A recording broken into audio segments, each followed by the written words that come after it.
ಎಲ್ಲರಿಗೂ ನಮಸ್ಕಾರ. ಶ್ರೀ ರಾಘವೇಂದ್ರ ಸ್ವಾಮಿಗಳ ಪೂಜೆ ಮಾಡುವುದು ಹೇಗೆ ಎಂಬುದರ ಬಗ್ಗೆ ಈ ವಿಡಿಯೋದಲ್ಲಿ ಶೇರ್ ಮಾಡ್ತಾ ಇದ್ದೀನಿ. ಹಾಗೂ ಪೂಜೆಯ ಸಮಯದಲ್ಲಿ ನಾವು ಯಾವ ಮಂತ್ರಗಳನ್ನು ಪಠಿಸಬೇಕು ಎಂಬುದನ್ನು ಸಹ ಈ ವಿಡಿಯೋದಲ್ಲಿ ತಿಳಿಯೋಣ. ಗುರುವಾರದ ದಿನದಂದು ಕೆಲವರು ವಿಷ್ಣುವನ್ನು, ಸಾಯಿಬಾಬರನ್ನು ಪೂಜಿಸಿದರೆ ಇನ್ನೂ ಹೆಚ್ಚಿನವರು ಶ್ರೀ ರಾಘವೇಂದ್ರ ಸ್ವಾಮಿಯನ್ನು ಪೂಜಿಸುತ್ತಾರೆ. ಶ್ರೀ ರಾಘವೇಂದ್ರ ಸ್ವಾಮಿಯನ್ನು ಪೂಜಿಸುವುದು ಹೇಗೆ, ರಾಘವೇಂದ್ರ ಸ್ವಾಮಿಗಳ ಜೀವನ ಚರಿತ್ರೆಯ ಬಗ್ಗೆ ನಿಮಗೆಷ್ಟು ಗೊತ್ತು, ಹಾಗೆ ರಾಘವೇಂದ್ರ ಸ್ವಾಮಿಯ ಮೂಲ ಮಂತ್ರ ಯಾವುದು ಎಂದು ಈ ವಿಡಿಯೋದಲ್ಲಿ ನೋಡೋಣ. ಶ್ರೀ ಗುರು ರಾಘವೇಂದ್ರ ಸ್ವಾಮಿಗಳ ಜೀವನ. ಶ್ರೀ ಗುರು ರಾಘವೇಂದ್ರ ಸ್ವಾಮಿಯು ಭಾರತದ ತಮಿಳುನಾಡಿನ ಭುವನಗಿರಿ ಪಟ್ಟಣದಲ್ಲಿ ವೆಂಕಟನಾಥರಾಗಿ 1595ರಲ್ಲಿ ಬ್ರಾಹ್ಮಣ ಪೋಷಕರಾದ ತಿಮ್ಮಣ್ಣ ಭಟ್ಟ ಮತ್ತು ಗೋಪಿಕಾಂಬರಿಗೆ ಜನಿಸಿದರು. ಅವರನ್ನು ಕೆಲವೊಮ್ಮೆ ವೆಂಕಟೇಶ್ವರರ ಗೌರವಾರ್ಥ ವೆಂಕಟಾಚಾರ್ಯ ಎಂದು ಕರೆಯುತ್ತಾರೆ. ಶ್ರೀ ರಾಘವೇಂದ್ರ ಸ್ವಾಮಿಯವರ ಆರಂಭಿಕ ಶಿಕ್ಷಣ ಮುಗಿಯುತ್ತಿದ್ದಂತೆ ಅವರನ್ನು ಕುಂಭಕೋಣಂ ಶ್ರೀಮಠಕ್ಕೆ ಸೇರಿಸಲಾಯಿತು. ಅವರು ಮದುರೈನಿಂದ ಹಿಂದಿರುಗಿದ ನಂತರ ವೆಂಕಟನಾಥ ಅವರು ಸರಸ್ವತಿಬಾಯಿಯನ್ನು ಮದುವೆಯಾದರು. ಅವರ ಮಗ ಲಕ್ಷ್ಮೀನಾರಾಯಣ ಆಚಾರ್ಯರು ನಂತರ ಕುಟುಂಬವು ಕುಂಭಕೋಣಂಗೆ ಸ್ಥಳಾಂತರಗೊಂಡಿತು.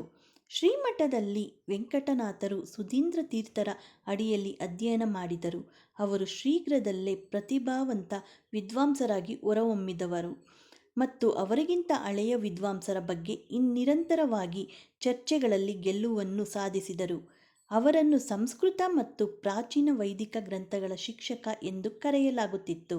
ನಂತರ 1614ರಲ್ಲಿ ಅವರು ಸನ್ಯಾಸವನ್ನು ತೆಗೆದುಕೊಂಡು ರಾಘವೇಂದ್ರ ತೀರ್ಥ ಎಂಬ ಹೆಸರನ್ನು ಸ್ವೀಕರಿಸಿದರು ಮತ್ತು 1621ರಲ್ಲಿ ರಾಘವೇಂದ್ರ ತೀರ್ಥರು ತಮ್ಮ ಗುರು ಸುಧೀಂದ್ರ ತೀರ್ಥರ ನಂತರ ಶ್ರೀಮಠದ ಮುಖ್ಯಸ್ಥರಾಗಿ 1621ರಿಂದ 1671ರವರೆಗೆ ಸೇವೆ ಸಲ್ಲಿಸಿದರು. ಈ ಅವಧಿಯಲ್ಲಿ ಅವರು ಮಧ್ವಾಚಾರ್ಯರನ್ನು ಅನುಸರಿಸುತ್ತಾ ದಕ್ಷಿಣ ಭಾರತಾದ್ಯಂತ ಪ್ರಯಾಣಿಸಿದರು. ದ್ವೈತ ತತ್ವಶಾಸ್ತ್ರ ಮತ್ತು ಹಲವಾರು ಪವಾಡಗಳಿಗೆ ಕಾರಣವಾಗಿದೆ. 1671ರಲ್ಲಿ ಶ್ರೀ ರಾಘವೇಂದ್ರ ಅವರು ಮಂತ್ರಾಲಯದಲ್ಲಿ ಸಮಾಧಿ ಪಡೆದರು. ಶ್ರೀ ರಾಘವೇಂದ್ರ ಮೂಲ ಮಂತ್ರವನ್ನು ಜಪಿಸುವುದರಿಂದ ಅನೇಕ ರೀತಿಯ ಪ್ರಯೋಜನಗಳನ್ನು ನಾವು ಪಡೆದುಕೊಳ್ಳಬಹುದು. ಈ ಮೂಲ ಮಂತ್ರವು ಶ್ರೀ ರಾಘವೇಂದ್ರ ಆಶೀರ್ವಾದವನ್ನು ಪಡೆಯಲು ಅತ್ಯಂತ ಶಕ್ತಿಯುತವಾದ ಮಂತ್ರವೆಂದು ಹೇಳಲಾಗುತ್ತದೆ.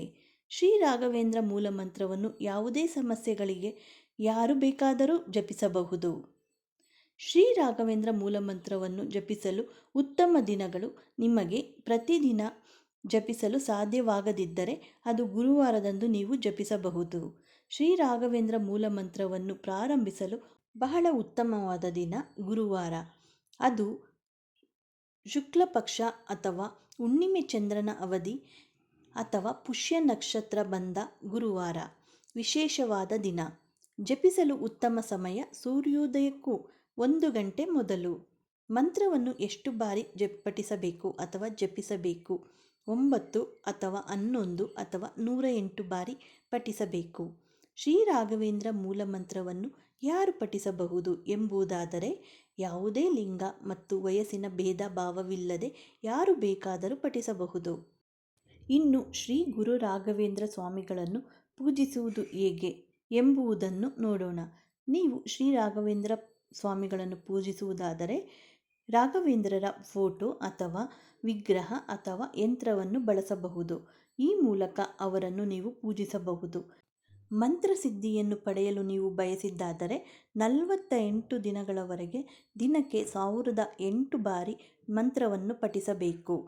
ಗುರುವಾರ ರಾಘವೇಂದ್ರ ಸ್ವಾಮಿಯನ್ನು ಪೂಜಿಸುವ ವಿಧಾನ ಹೀಗಿದೆ. ಶ್ರೀ ರಾಘವೇಂದ್ರ ಸ್ವಾಮಿಯ ಪೂಜೆ ಸರಳವಾದರೂ ಸ್ವಚ್ಛವಾಗಿರಬೇಕು. 6 ಗುರುವಾರಗಳವರೆಗೆ ಸ್ವಾಮಿಯನ್ನು ಪೂಜಿಸಿ 7ನೇ ಗುರುವಾರ ಪೂಜೆಯನ್ನು ಸಮಾಪ್ತಿ ಮಾಡಬೇಕು. ಗುರುವಾರ ಮುಂಜಾನೆ ಬೇಗ ಎದ್ದು ಪೂಜಾ ಸ್ಥಳವನ್ನು ಸ್ವಚ್ಛಗೊಳಿಸಿ ಆ ಸ್ಥಳದಲ್ಲಿ ರಂಗೋಲಿ ಹಾಕಿ ಅದರ ಮೇಲೆ ಮರದ ಮಣೆ ಇಟ್ಟು ಮಣೆಯನ್ನು ಸ್ವಚ್ಛಗೊಳಿಸಿ ಅದರ ಮೇಲೆ ರಂಗೋಲಿಯನ್ನು ಹಾಕಿ ಅದರ ಮೇಲೆ ಸ್ವಚ್ಛಗೊಳಿಸಿದ ರಾಯರ ಮೂರ್ತಿ ಅಥವಾ ಫೋಟೋವನ್ನಿಟ್ಟು ಕುಂಕುಮ ಗಂಧವನ್ನು ಹಚ್ಚಿ ನಂತರ ತುಳಸಿ ಹಾರವನ್ನು ಇನ್ನಿತರ ಹೂಗಳನ್ನು ಅರ್ಪಿಸಬಹುದು. ರಾಯರ ಫೋಟೋದ ಮುಂದೆ 5 ಮುಖದ ದೀಪವನ್ನು ಬೆಳಗಿಸಬೇಕು. ಉತ್ತಮ ಹಣ್ಣುಗಳು, ತೆಂಗಿನಕಾಯಿ, ವೀಳ್ಯದೆಲೆ ಮತ್ತು ಅಡಿಕೆ ಇತ್ಯಾದಿಗಳನ್ನು ಇಟ್ಟು ಮುಖ್ಯವಾಗಿ ರಾಯರ ಪೂಜೆಯಲ್ಲಿ ಅರಿಶಿಣ ಬಳಸಬೇಕು.